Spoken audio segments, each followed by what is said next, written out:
നമസ്കാരം, ഞാൻ സൈന്ധവിയാണ്. ഞാനിപ്പോൾ ഉണ്ടാക്കാൻ പോകുന്ന ഐറ്റം ഉണ്ടല്ലോ, വർഷങ്ങൾക്ക് പഴക്കമുള്ള റെസിപ്പിയാണ് കേട്ടോ. ഈ റെസിപ്പി എനിക്ക് പറഞ്ഞത് എൻ്റെ അമ്മായിയമ്മയാണ് കേട്ടോ. ഇതിനാവശ്യമായത് 1/2 കിലോ നാരങ്ങ ഞാൻ മേടിച്ചിട്ടുണ്ട്. അത് ഞാൻ സ്റ്റീം ചെയ്തിട്ട് നല്ലെണ്ണയിലൊന്ന് വഴറ്റി വെച്ചിട്ടുണ്ട്. പക്ഷേ ഇതിനാവശ്യമായ സാധനങ്ങളെന്ന് വെച്ചാൽ നമ്മുടെ വറ്റൽമുളകും ഉലുവയുമാണ്. അത് ഞാൻ ജസ്റ്റ് ഒന്ന് പാനിൽ വെച്ച് ചൂടാക്കിയിട്ട് മാറ്റി വെച്ചിട്ടുണ്ട്. അതുപോലെ ഈ നാരങ്ങ ഉണ്ടല്ലോ, നമ്മൾ 4ആയിട്ടൊന്ന് കീറിയും കൂടെ വെക്കണം കേട്ടോ. എന്നിട്ട് നമ്മുടെ വറ്റൽമുളകും അതുപോലെ ഉലുവയും കൂടെ ഒന്ന് മിക്സിയിലൊന്ന് ഗ്രൈൻഡ് ചെയ്തെടുക്കുക. ഒത്തിരി പൊടിഞ്ഞു പോകരുത്. എന്നിട്ട് അതിലേക്ക് നമ്മൾ കായവും ഉപ്പും കൂടെ ചേർത്ത് കൈ കൊണ്ട് നല്ല വൃത്തിയാണ് മിക്സ് ആക്കുക. എന്നിട്ട് നമ്മൾ 4ആയിട്ട് മുറിച്ച് വെച്ചിരിക്കുന്ന ഈ നാരങ്ങ ഉണ്ടല്ലോ, എന്നിട്ട് ഇതെടുത്ത് നമ്മൾ ഈ മിക്സ് ചെയ്ത് വെച്ചേക്കുന്ന പൊടി നമ്മൾ അതിലേക്കൊന്ന് വിതറുക.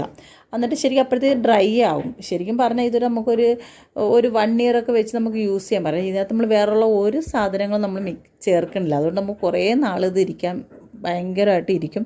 ഇത് ചോറിനോ പഴങ്കഞ്ഞിക്കോ അതുപോലെ എന്തിന് നമ്മുടെ ബിരിയാണിക്ക് പോലും ഇത് യൂസ് ചെയ്യാൻ പറ്റുന്നൊരു പിക്കിളാണ്. എല്ലാവരും ഒന്ന് ട്രൈ ചെയ്ത് നോക്കുക കേട്ടോ. അടിപൊളിയാണ്.